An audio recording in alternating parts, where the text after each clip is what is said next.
Hey there, welcome to the latest episode of Hiker Homily. This time we're going to talk a little something kind of controversial. Again,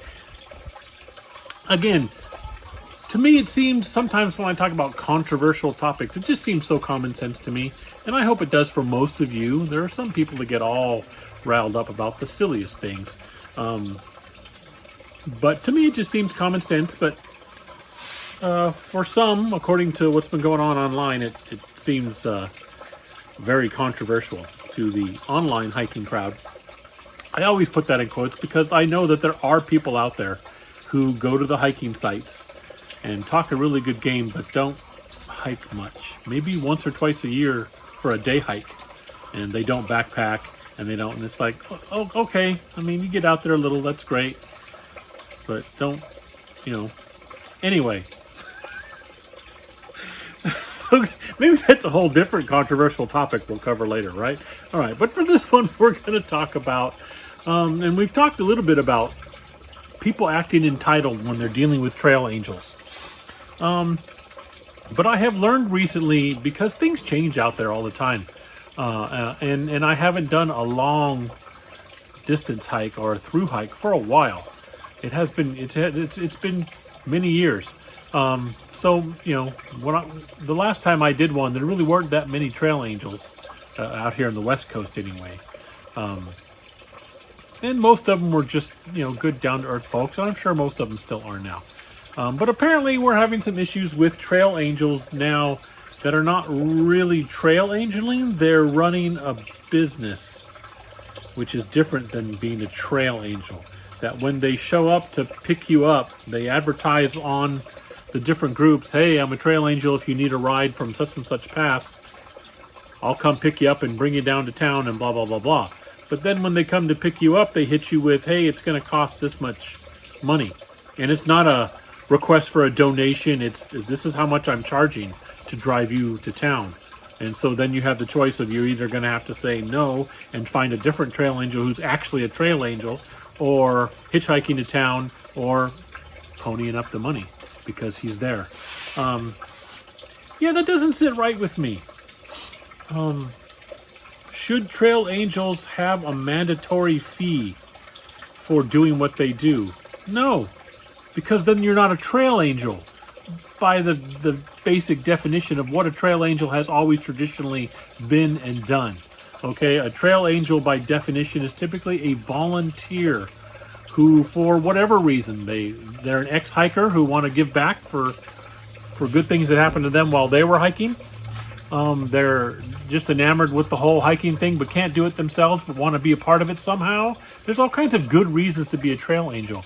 But by definition, a trail angel is basically a volunteer. You're giving your time and, in some cases, your own money to buy things like supplies or use your gas and things like that to shuttle people here and there and set up little stations to leave water caches, things like that.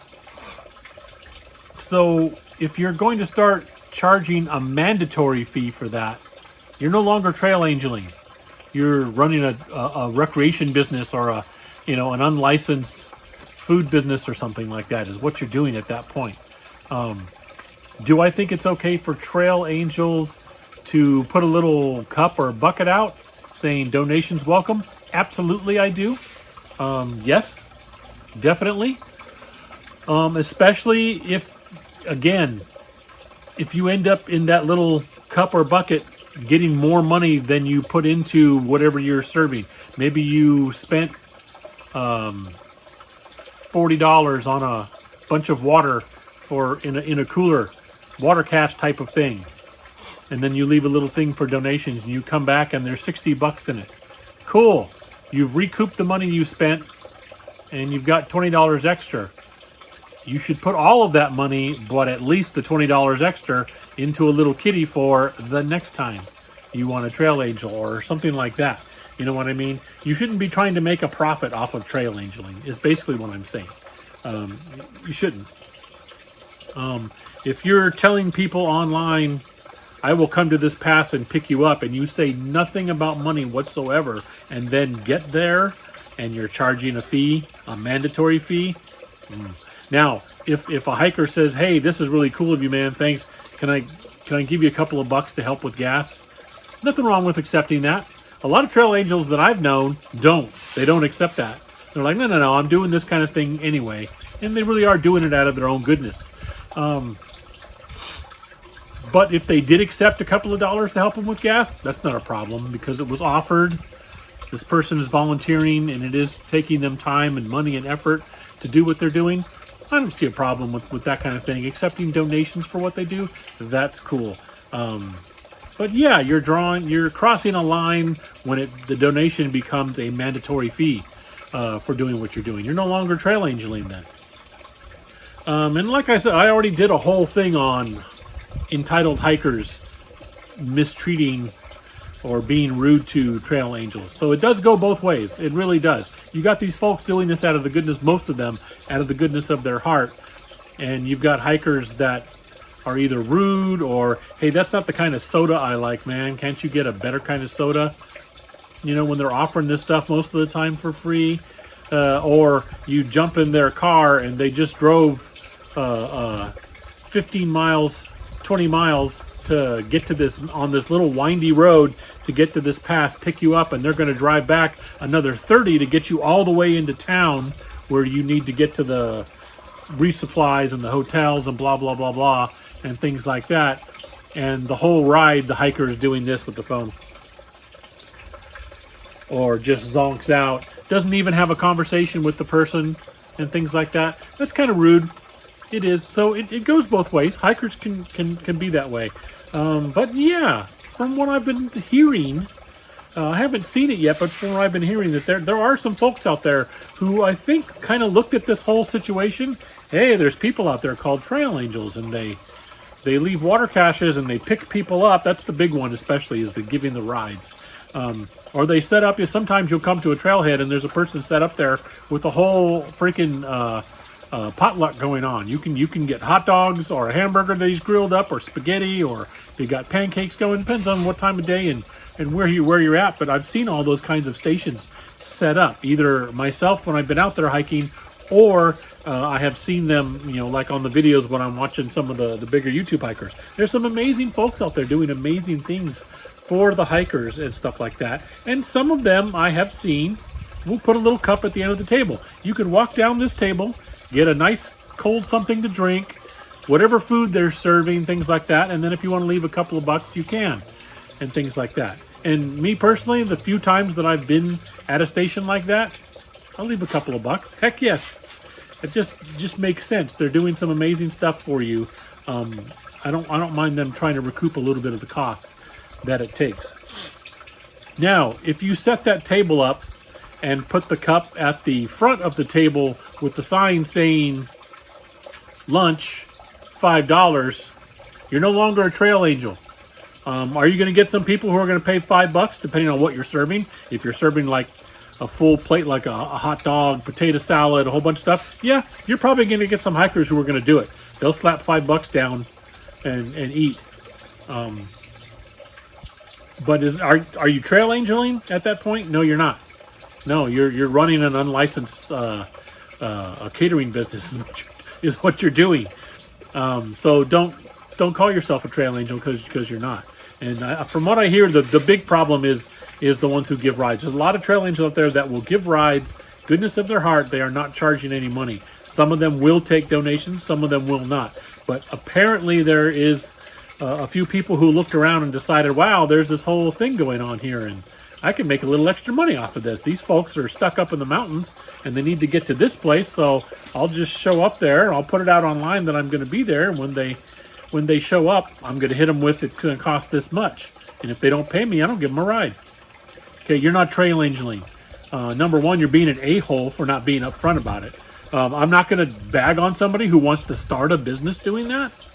Cool. And if enough hikers want to actually support that business and give you money, cool. Not bothered by either one of those things. But if you are not upfront about it, you put online knowing full well that there are trail angels out there who do this for free and don't ask for money. You just put online, if you need a ride, let me know. I'll come pick you up. And then when you get there, you hit them with the fee. You are being an a-hole and definitely not a trail angel. Okay, so that's really my take on it. Is if you're going to charge money for it and try and make it into a business and charge mandatory money for it, not just accept donations if offered and things like that. You're charging mandatory money for it. Okay, that's fine. If you're going to be upfront about it and you don't call yourself a trail angel, because you're not, you're running a business and you want to try and get away with running a business like that, that's cool. You get enough customers that supports it, there you go. You're all set. But be upfront about that's what you're doing. Don't try and hide it and ambush people with all of a sudden, hey, it costs this much and things like that. That's just wrong. No. Yeah, trail angels do things voluntarily for various reasons. Usually it's just because they're good folks and support the hiker community, and they really, they're usually part of the hiker community for one thing. They may not be through hikers, but they're part of the hiker community and they want to give back somehow. And that's how they do it. That's cool. And again, the ones who accept donations to recoup what they spend and things like that, nothing wrong with that. If it's actually a voluntary donation system, that's cool. They can go ahead and do that. Yeah, going beyond that, collecting mandatory money for it, you're not a trail angel. Don't call yourself that. For some reason, again, this seems for some people like some big controversy. You get a bunch of people who claim to be trail angels, all defensive about that stance. Oh, trail angels can do what they want and they can charge money. I've seen this online. If they want to charge a little bit of money, they can charge a little bit of money. I mean, it costs money to do this. Blah, blah, blah. I understand that, but that's and again, that's fine. Let them charge money. Don't call yourself a trail angel. But then they get all whacked out. I can call myself a trail angel if I want, just because I charge $10 for a ride. No, you're not a trail angel at that point. You are a one-man Uber company. You are an unlicensed taxi driver. That is what you are doing, is you are charging a fee for a ride. So no, you're not a trail angel. Don't claim you are. And don't get pissed off when people say you aren't, because you're not. And yeah, so it's just weird how some people get all banana shape about that. Oh, well, the hikers do this. Yeah, I know. Hikers can be really entitled a-holes, some of them out there. Some of the certain generation of hikers, they can be a real bunch of punks. I met a few this summer on the trail, just being entitled jerks. And then I met a few on the trail this summer, and we're freaking amazing people. Absolutely incredible people. Really was a pleasure to meet them and talk to them and stuff like that. So, hey, just like every crowd, there's all kinds in it. You're going to find the same thing in almost every group or subculture you could ever name. And hikers are basically a subculture. You can name almost any other subculture, and you're going to find folks in that group who run the gamut. They're just all the way from complete a-holes to the most down-to-earth, amazing people you've ever met. They're going to be there. And that goes for trail angels, and that goes for hikers. There it is. So the chickens are calling for me. I think you might be able to hear them. So I guess I got to get to work. They want to be spoiled again. But that's my take on that. If you have any comments on that of your own, as usual, you can get a hold of me at hikingforhealthca@gmail.com, or leave a comment in the comments below or anywhere else I post this on social media. And as always, I thank you for watching. Appreciate it. Hope you enjoyed this episode, and I'll see you next time.